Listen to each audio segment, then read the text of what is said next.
एक ऐसा झरना जिसके पानी को अगर कोई अपनी हलक से नीचे उतारे तो मौत उसे कोसों मील दूर ही रहती है, क्योंकि वो शख्स अमर हो चुका होता है। लेकिन क्या कोई उस वाटरफॉल को कभी ढूंढ सकेगा? कहानी की शुरुआत होती है ल्यूक नाम का आर्कोलॉजिस्ट जो कि एक कीमती पेंटिंग को चुरा कर भाग रहा है, लेकिन अब उसके पीछे उस पेंटिंग को पाने के लिए दूसरे कुछ लोग भी लग चुके हैं। इस बीच उसके पास किसी कासिम नाम के आदमी का बार बार कॉल आ रहा था, लेकिन वो हर बार उसे काट देता और फिर जैसे तैसे करके उनसे पीछे छुड़वाकर ट्रेन में बैठ गया और एक गहरी सी नींद में खो गया। इस दौरान उसे एक सपना आया कि वो एक रहस्यमयी जगह पर है जहां उसने एक कीमती मास्क को चुराया।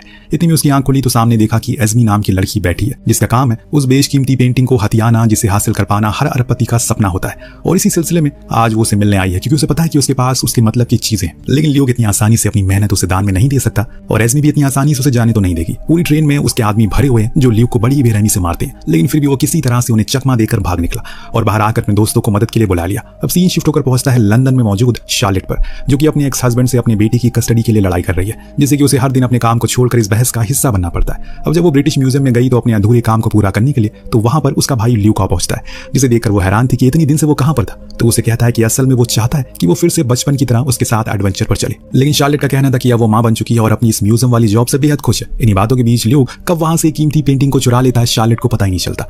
वो तो अलार्म बज गया, जिससे अब शार्लेट उसके पीछे भागती है और बाहर आकर